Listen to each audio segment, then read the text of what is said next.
السلام علیکم۔ میں اس پیغام میں آپ کو بائیولوجی کے بارے میں بتاؤں گا۔ جیسا کہ آپ کو معلوم ہوگا کہ بائیولوجی حیاتاتی اور نباتاتی تعلیم کو پڑھنے کا نام ہے۔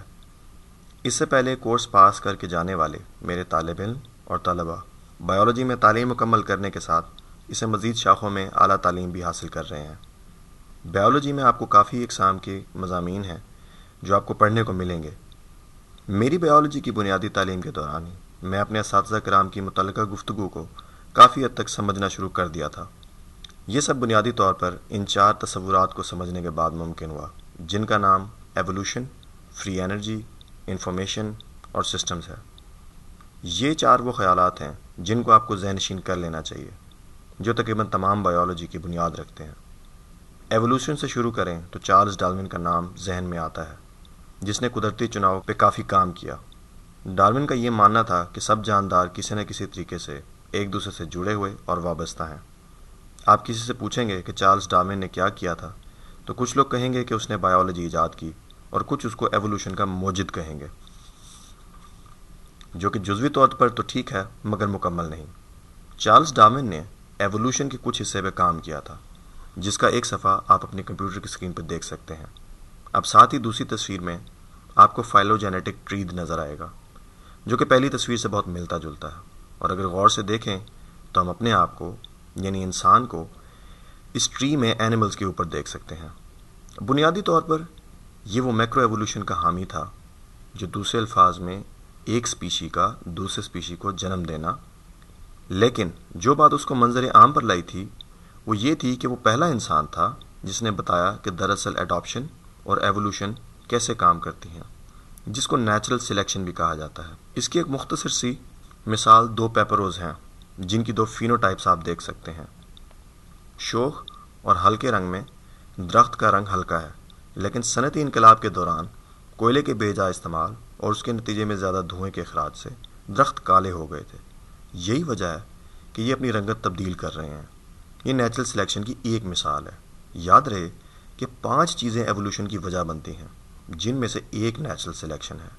باقی 4 میں small sample size, naan random meeting, mutation اور امیگریشن یا ایمیگریشن ہے۔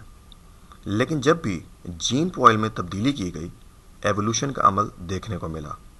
نیچرل سلیکشن کی خوبصورتی یہ ہے کہ وہ ہر جاندار کو اپنے ماحول میں ڈھلنے دیتی ہے۔ ایوولوشن بنیادی طور پر یہی کچھ ہے۔ دوسرا حصہ فری انرجی کا ہے۔ اس سے مراد ہے کہ توانائی سورج سے زمین تک آئے گی، جہاں پودے فوٹو سنتھسس کے عمل کے ذریعے توانائی کو شوگر میں تبدیل کریں گے، جس سے وہ پل بڑھ سکتے ہیں۔ پودے ریسپائریشن کا عمل بھی کرتے ہیں، جس کے ذریعے شوگر کو اے ٹی پی میں تبدیل کیا جاتا ہے۔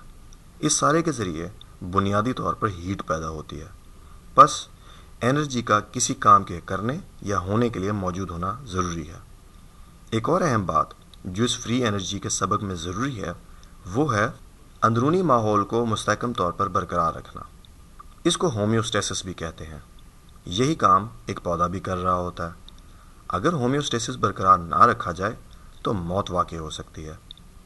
اس سے بچنے کے لیے ایک فیڈ بیک کا میکنزم استعمال ہوتا ہے۔ اس کی مثال اسکرین پہ آپ کو سپیڈ سائن دیکھ سکتے ہیں، جو آپ کو آپ کی سپیڈ کا موازنہ قانونی حد سے دکھا رہا ہوتا ہے، تاکہ آپ آہستہ ہو جائیں اگر تیز چلا رہے ہیں تو، ورنہ تیز چلائیں اگر آہستہ چلا رہے ہیں تو۔ ہمارا جسم بھی یہی کرتا ہے۔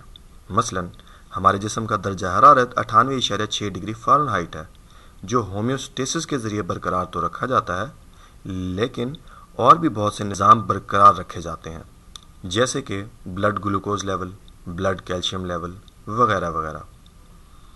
آسٹمیسس سے برقرار رکھے جاتے ہیں، جس کے لیے ہم فری انرجی استعمال کرتے رہتے ہیں۔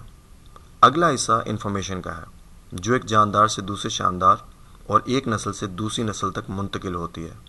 یہ سب کچھ یاد رہے ڈی این اے کے ذریعے ہوتا ہے۔